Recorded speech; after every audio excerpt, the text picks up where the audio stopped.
Can you hear me? Uh-oh, can you hear me? Yes. All right. We are officially live. Whoop, whoop, whoop, whoop, whoop. I can't think.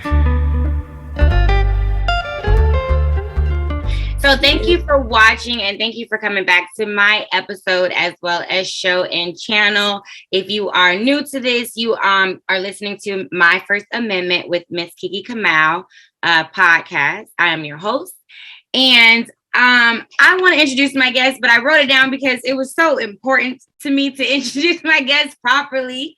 Because I know I have not done that in the past, so it's very near and dear to my heart that I do it today. So I wrote it down, spirits. Listen. So, well, actually, it's kind of already in my head, so I'm just gonna do this just out of the blue. You know, I guess it's already in my head. I feel it already. So today's episode, you know, is Your Body, Your Art. And the reason why I titled this Your Body, Your Art, you will find more about that on the actual podcast. But on the interview, it's all about the guest. So here to talk about everything that we're going to be talking about in the show is entrepreneur, CEO, and founder of Flawless. Hold on, because I wrote it down. See, this is why I wrote it down. See? Okay, so CEO of Flawless Photography and Images, LLC, as well as artist. Okay. I mean, the man is also in ministry, also in fitness. I honestly don't know what he cannot do. This is my lifelong friend and now partner. I'm so super duper excited to have you here. You have no idea because it felt like it was not meant to be. But Marcus, thank you so much for being here. Let me give you a round of applause.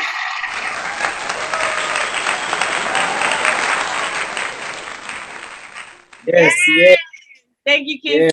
Yeah. How you feeling? Man, I'm feeling good. I'm blessed, man. I'm so excited. Thank you. See, I told you I was gonna hook you up. I messed that all up, bro. But I definitely wanted to give you a shout out like the hard way. You know what I'm saying? So before we get, into everything, I want to tell my spirits, what you do. And then we'll talk about, how you got there. Right. So first, let's talk about your LLC, because that's the main thing, right? Photography, and Flawless Photography and Images. Talk to me about that. Like, why did you go into photography? Well, for one, I'm a person, I love taking pictures. Mm-hmm. And one time I wanted to do a professional photo shoot, and I called this photographer up, man, and he was charging one of the most craziest prices out of the world. So I said, you know what? If he can do it, I can do it, but let me do what I can help people actually see the real image of them. That's why my motto is every picture tell a story. What do your, so when I do photography, it ain't just doing it for you, also doing it for me, because now it's telling the story. So even though I'm the man behind the camera, you're the one who got the smile. So your smile always gonna story. Right. And plus with me, it's a lifestyle. It's a lifestyle that I can help some. You look for like people like, oh man, photography, man. People, man, they so.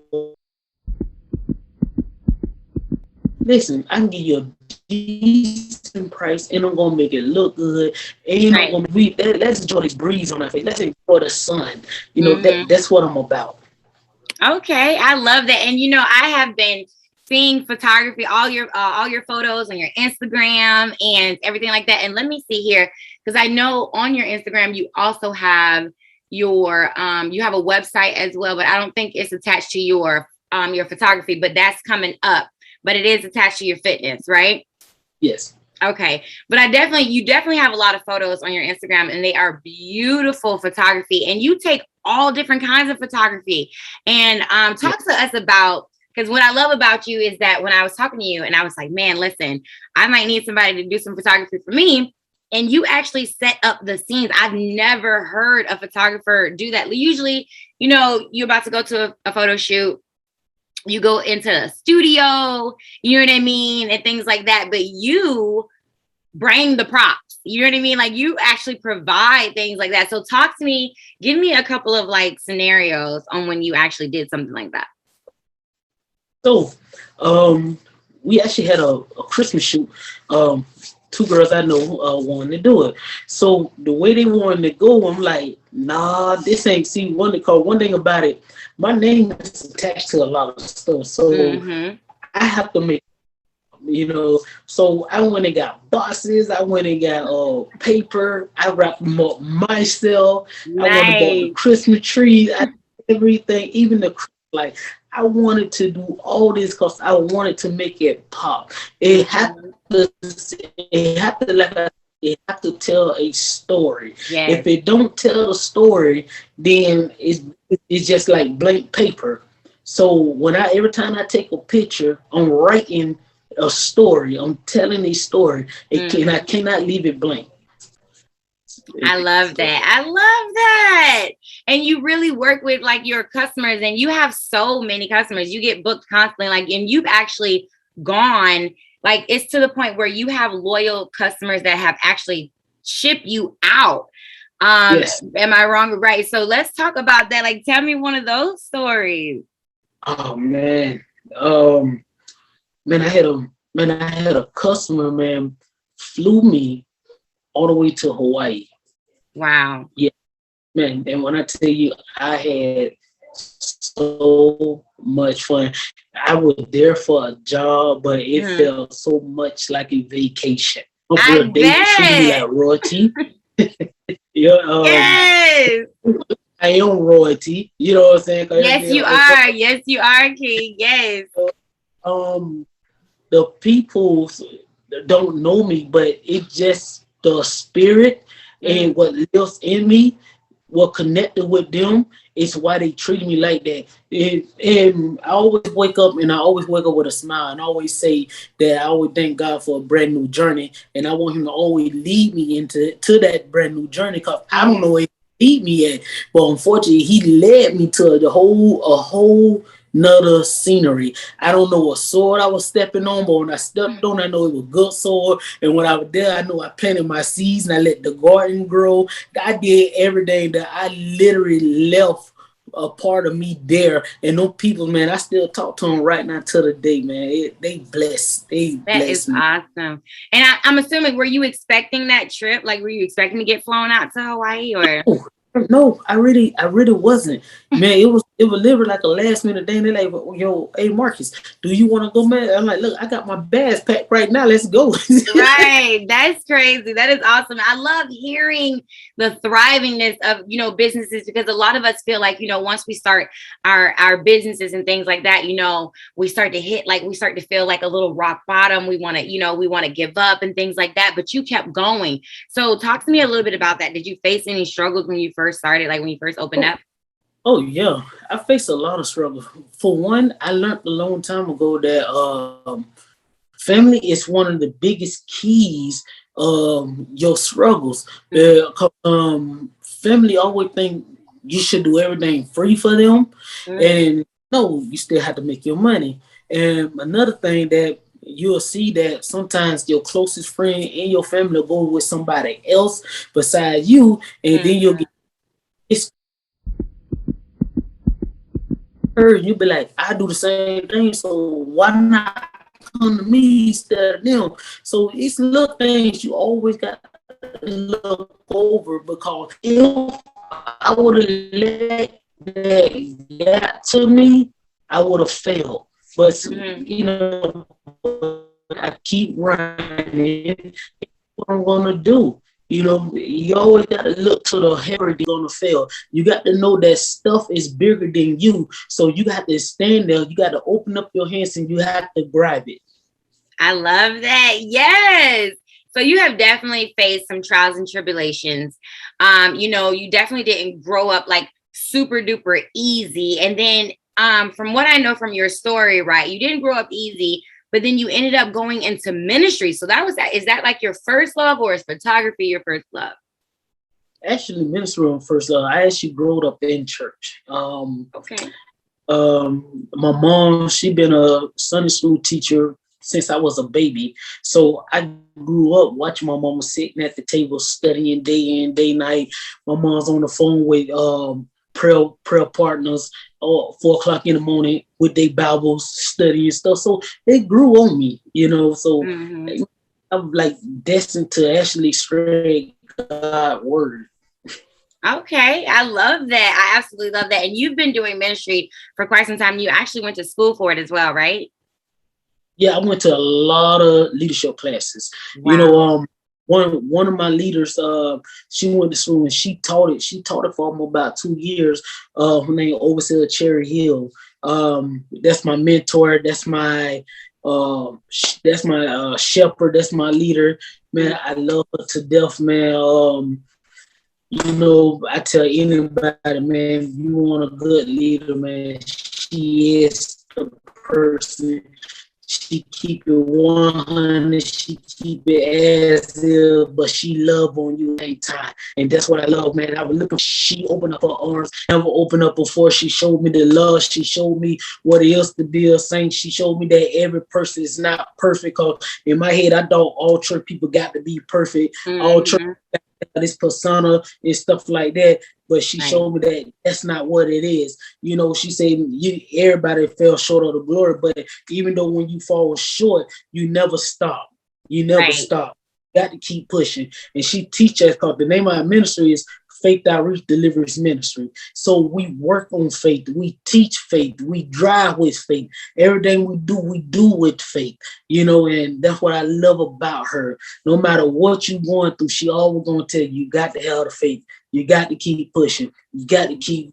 That's what I love. And she the reason why I'm the person I am now, because when I went there, I was a wretch undone. So what she did, she broke me down from a man to a boy, and she built me back up into the person you see now. I love that. That is so powerful. I love that. And thank you so much for just sharing, all of those stories, because I know it could be personal, but it could also be, very uplifting for those. So thank you for sharing that. How long have you been doing ministry? Speaking to people and things like that. Well, ministry, I always been doing ministry. Always start, like people always used to ask me for advice, and I get them the best advice I can give them. But when I actually joined her church, she actually showed me the correct way how to do it, which I've been a part of her movement for 3 years. Wow. So she actually trained me. She actually showed me what to say, what not to say, how to agree with people, how not to agree with people. Like somebody come to me about marriage problems, what to do, how to do it, and stuff like it's a lot of training. Because one thing you don't want to do, you don't want to mess up people, because once you start getting people advice, their blood is on your hand. So judge if you get the wrong advice. So when somebody comes to you, you got to be in prayer at all times before you tell them what you think or how you think and everything. Because it should never be a feel. It should always be like, this is what it is and this is how it is. Right. Absolutely. And then on top of that, like with your ministry, and I love the fact that, you had a mentor to help you be a mentor as well. So when did you start, because I know that you told me that you traveled for ministry as well, like you've actually gone to places and actually spoken at different churches and things like that. How long were you doing that as well? Was that also in the course of the 3 years, or did it expand? Yes. I went to different churches, got up, spoke a little bit, told them, say little encouraging words, let people know, basically, like I always say, God got a personality, because we are an image of Him.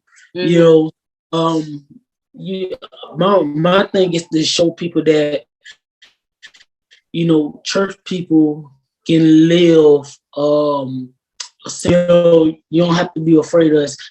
First, I tell anybody that saints don't judge. I always say that saints don't judge. You know what I'm saying? I'm gonna say because I don't have no reason to judge because you know what I'm saying. My closet was never clean, also. I had Right. substances in my closet, so you know Absolutely. things don't judge. And know what I, you know, the first thing people always say, "Oh man, I ain't going to church because they gonna judge." I'm like, well, if you go to church and they judge you, they ain't no saint. You know what I'm saying? They just church goer. But real Fact. saints, man, they're not gonna judge you for who you. They're not gonna judge you for what you wear. Right. They're not gonna judge you or how you. If anything, when you walk in their door, they should open up their arms and love on you and encourage you to come back and keep coming. No matter if you tall, small, white, black, whatever like that. Even if you gay, they still should open up their arms and still love you. Because at the end of the day, God still loves you. Absolutely. I love that. And you were such a loving person. What I love most is that you originate from Tampa, Florida, right? Is that safe to say you came from Tampa, Florida? Yes. And then you know, you grew up. I know I met you in Silver Springs, but I think I'm not sure if it was like Silver Springs Elementary, if it was middle school or high school, but we definitely was around that area. When I met you, is it safe to say your old nickname? Yeah. Okay. Yeah. So when I met you, your name was Jabo, right?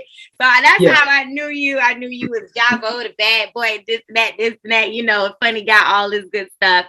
But when I knew you, you were an amazing singer, and still to this day fell all over in love with the voice all over again. So how long, let's talk to me about that, because not only are you an entrepreneur in ministry, you know, you also are a musician. So talk to me about how long you've been doing music. Oh man, since I can talk, man, coming up in my family, man, you gonna do one or two things, man. You're gonna know how to sing, or you're gonna know how to play music. Of course, I'll get to know how to play both. You know, it's very rare you're gonna find a male or a female in my family can't sing or can't play music. Wow. I love it. So you can sing, and I see now. I didn't know you knew how to play instruments. What instruments do you know how to play? Man, I play drums. I play a little bit of keyboard. Not that good, and I can play bass. Okay, listen, teach me them drums because I be want to. But so as far as like your singing, have you recorded any music? Like, what's your ambitions on that? Like when it comes to your music? Man, back in the day, I recorded a lot of music. Me and my friends, we used to have an R&B group back in the day called GC. It stands for Greater in Commission. You know, so we used to call ourselves GC. Man, we used to travel everywhere. We even went to Chicago and sung. Man, we entered into this tournament where we had a singer from Trick Daddy, Jermaine Dupri, P. Diddy. Man, we did a lot of them. Yes, man. Man, we was known, man. You know, every time somebody see me, they're like, "Oh man, ain't y'all the group GC, man?" Yeah, man. We had a cousin of mine. Man, yeah, his my cousin. He a pastor now. Apostle, he the one what got us together and actually showed us how to listen to each other with harmony. And what he showed us, we just took it and ran with it. And I'm like, every day, all my mom used to be like, I know y'all ain't gonna come over here and sing, no matter what we did, even when we all had a job together, we was on the job singing, man, we spent the night at each other's house singing, no matter what we did, we singing. Yes. I love that. Singing. So you have a lot of years of experience in ministry. You have a lot of years of experience in music. So you've also had the opportunity to manage as well in the music industry. How did that go? Oh man, it was very difficult.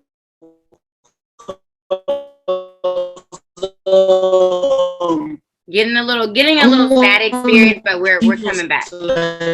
I'm somebody. I'm gifted for that. I can literally sell anything. And then I tell people, if I'm on your team, I'm like, you know, just do what I say, and I got your back. You know, and one thing about it, I'm not gonna let nobody screw you over. Now, but if it get to the point it's the best route, or this is such, I used to just step back. And I had an artist before, not gonna say his name. I had it shot up for he can do a track back in the day with Avant, Rick Ross, even guy, he was gonna be a backup singer for R. Kelly one time. Wow. But he just didn't want to listen. He think he know everything. He think he had it together. And I'm like, you know what?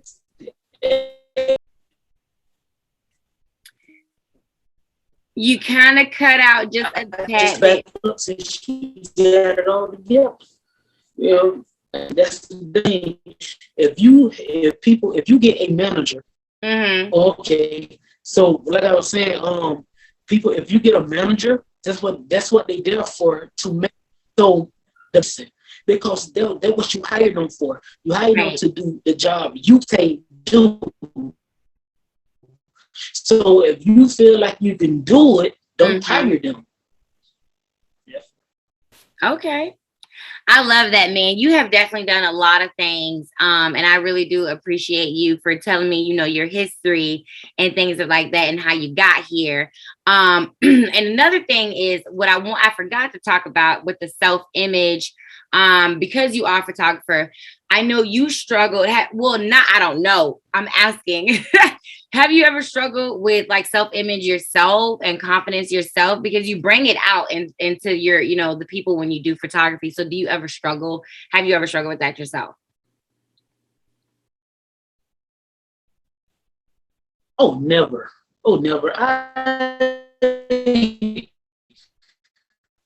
My confidence level is very, very high. Okay. Man, I know that's right. The reason why I never struggle because my vision is higher than me. So once I set a bar, I have to make sure I got to get there to reach it.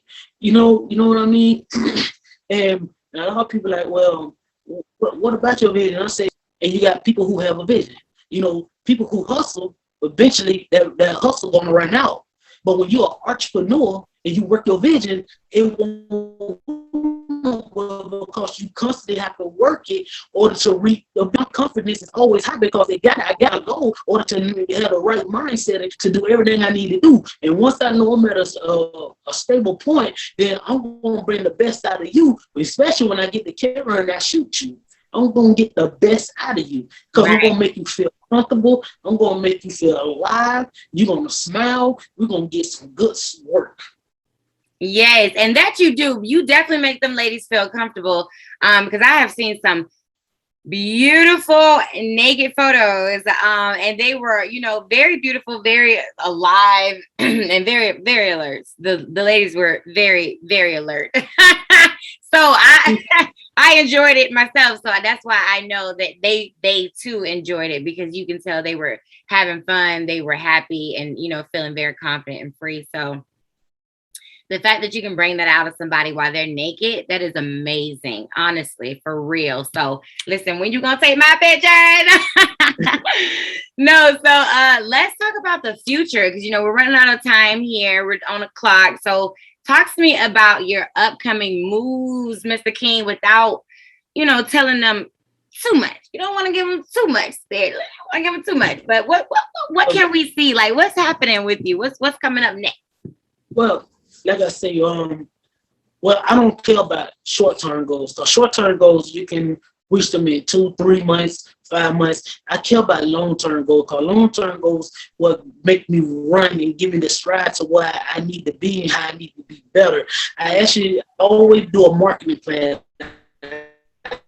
A 3-year marketing plan. So in next year, I'm going to go to Indiana for a little bit, and that it started there, because what in Indiana I need, what's in Indiana I need. And when I do that and I learn what I learned, I'm going to come back to Florida, and I'm actually going to have little seminars and stuff and show my people how they can make money just like I'm making money. Okay.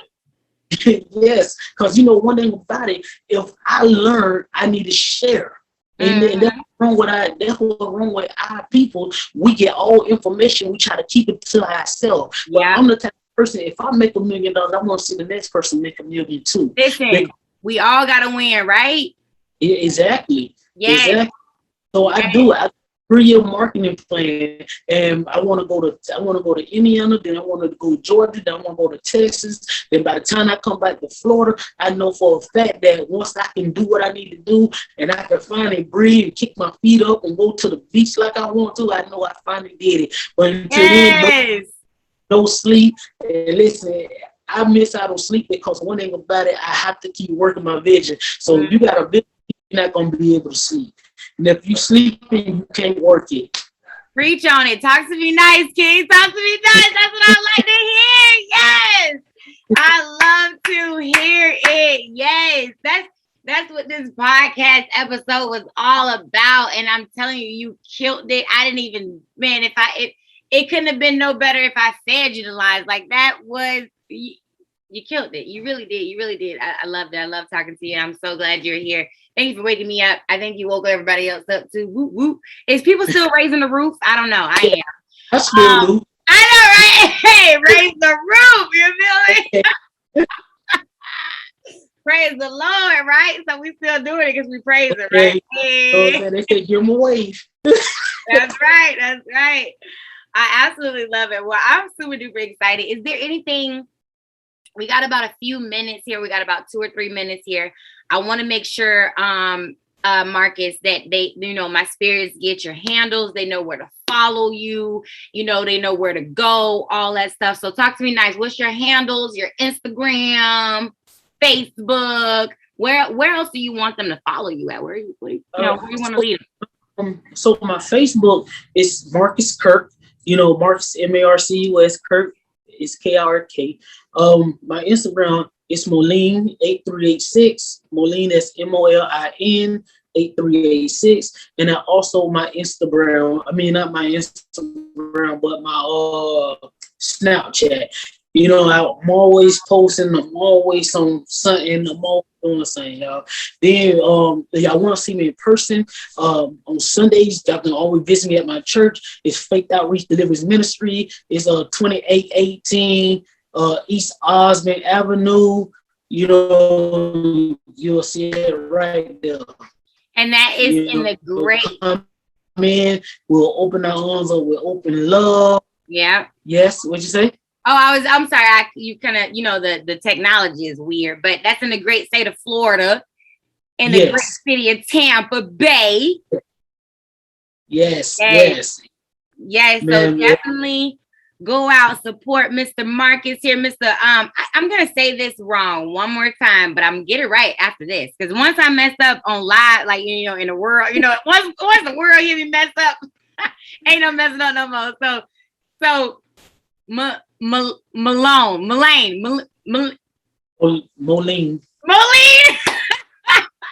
All right, so definitely support Moline Marcus Kirk, aka Teddy Bear with the boys, on all those handles, and I will be putting it out on the podcast as well, and all that good stuff. So, is there anything else that you want to say to the people, to my spirits, Marcus, before I let you go?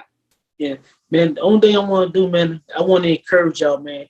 If y'all have a vision, please work it, y'all. You're going to have people come in your life, don't supposed to be there. You're going to have stumbling blocks. Listen, the devil is always busy. Like the Bible says, he come to do 3 things: that steal, kill, and destroy. You know what I'm saying? He come to kill your mind. He come to steal your goals, and he come to destroy every effort you have. But one thing about it, I'm always here to say the devil is a liar. What we're going to tell him to do, we're going to put him in the background. We're going to keep pushing, because no matter what in front of you, remember, it ain't nothing but a mirage, y'all. It ain't nothing but a mirage. It looks like it's there, but it's not there. Okay, keep pushing. Held the goal. Keep going. Okay, everything what look green is not green. It's just a brown. Just a green light shining on brown grass. But what we're gonna do, we're gonna take it. We're gonna do fertilizer on that brown grass, and we're gonna bring it to life. We're gonna make it. We're going to bring it, we're going to make it be green because we're going to do the works. The Bible says faith without works is dead. You can have the faith, but you also got to put in the work. And that's what we're going to do, people. We're going to put in the faith, we're going to put in the work, and we're going to work our vision. And no matter who come our way, we're going to stop them at the door and say, hey, like him always say, you can't touch this. And that's what we're going to tell them. You can't touch this because my greater is greater than you and greater than everybody. And keep pushing, y'all. Keep pushing. Yes, I love that. I couldn't have said it better myself, King. I honestly couldn't. You were amazing. That was the most powerful message. You almost made me cry. Like, listen, hairs all up. Okay. But I thank you so much for being here. I really do appreciate it. I look forward to talking to you more. We missed a couple of things to kind of cut out because you know how technology is. I was gonna have you sing, but that's all right because this ain't gonna be the last time they're gonna see you, King. So definitely stay tuned. I do, and I appreciate everything, and I look forward to talking to you here soon. I'm gonna cut this out, and I'll talk to you in a little bit. All right. Thank you. Thank you.